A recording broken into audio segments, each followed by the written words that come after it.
underline. Omong dikit tapi nyelekit. Bersama Om Bob. Temukan di channel YouTube Om Bob Indonesia.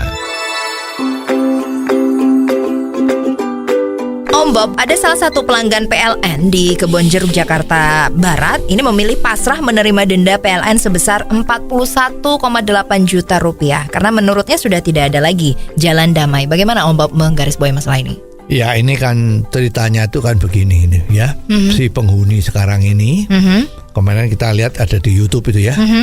Itu adalah menempati rumah yang 2 tahun sebelumnya itu dikontrak sama orang. Ya. Jadi setelah masa kontraknya selesai, dia kembali memakai rumah itu. Nah, kisah cerita punya cerita itu pada suatu saat ada petugas PLN itu datang, ya datang memeriksa bahwa loh itu meteran listrik yang ada di dalam rumahnya itu kok ternyata segelnya rusak. Ya itu kalau setiap meteran itu kan sama PLN disegel ya. Artinya tanda bahwa meteran ini sudah ditera oleh PLN dan mestinya itu bagus gitu ya. Meternya itu tidak kecepatan.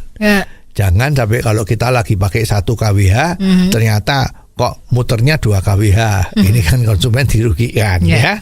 Lah pada saat petugas PLN itu datang ternyata itu segelnya rusak. Segelnya rusak terus sama PLN itu meteran dicopot. Dicopot katanya mau dicek di laboratoriumnya PLN. Nah setelah dicek itu ternyata mendapat kesimpulan bahwa meteran tadi itu di dalamnya situ sudah ada sesuatu perubahan. Sehingga mengakibatkan meteran listrik itu jalannya lebih pelan. Jadi ini yang jadi repot ini ya. Dengan adanya yang lebih pelan, maka berarti yang mestinya bayar misalnya 10 meter karena lebih pelan 2 kan cuman bayar 8 meter. Ya misalnya sekarang 1 meter tuh misalnya 1.900 rupiah misalnya begitu ya tarifnya itu. Lah ternyata sama PLN ini dihitung-hitung. Ya dihitung-hitung selama 2 tahun itu pembayarannya berapa, berarti ini terjadi kekurangan pembayaran. Jadi harusnya bayarnya misalnya sebulan itu 2 juta, ini kok cuman bayar 1,5 juta karena ditenggarai kalau mesin dari meteran itu jalannya lambat. Nah ini memang menjadi polemik ya. Pemilik dari rumah yang sekarang menempati ini dia juga merasa lah saya kan tidak ngerti ya saya pakai lagi kalau itu terjadi lah gimana. Masa memang penduduk yang langganan sama PLN itu tiap hari harus lihat segelnya. Alasannya kan begitu kan. Ya jadi sebetulnya ini gimana. Nah ternyata hasil keputusannya itu PLN tetap bersikukuh bahwa ini tidak bisa dinego. Ya harus membayar denda 20% tadi itu sepanjang 2 tahun ya. Bolehlah kalau membayarnya dicicil 2 atau 3 kali itu boleh begitu. Nah jadi masalah ini memang kita sebagai konsumen PLN itu memang harus waspada karena undang-undang untuk PLN ini kan dilindungi ya, dan PLN itu kan hidupnya kan dari jualan listrik. Ya kalau memang listriknya itu jalannya lambat kan PLN dirugikan. Ya.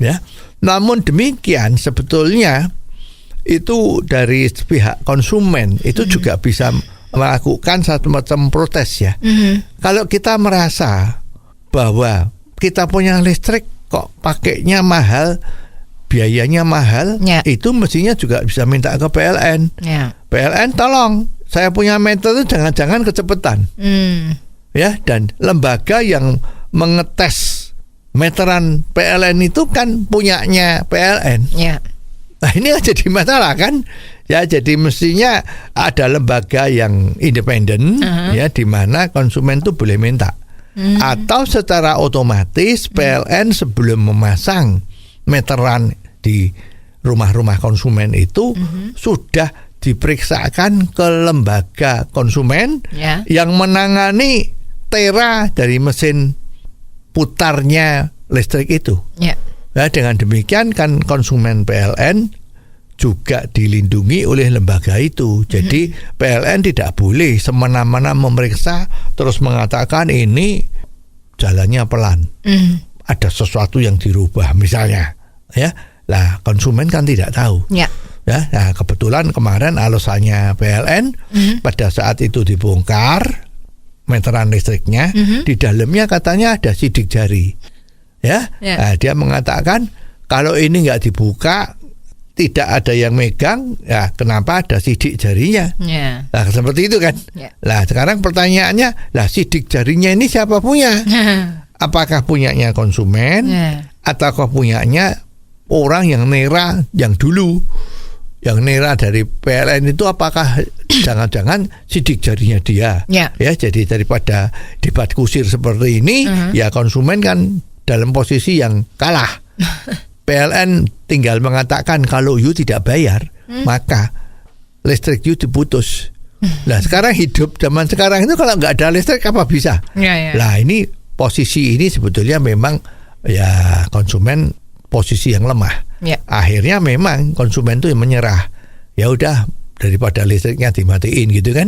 Lah ini sebetulnya menjadi bahan renungan dari PLN, juga lembaga konsumen, bagaimana supaya kejadian ini jangan sampai terulang dan tidak ada yang dirugikan. Oh, jadi begitu ya Om Bob. Jelas deh sekarang. Terima kasih Om Bob untuk waktunya. Sampai ketemu lagi di waktu yang akan datang. Underline. Omong dikit tapi nyelekit. Bersama Om Bob.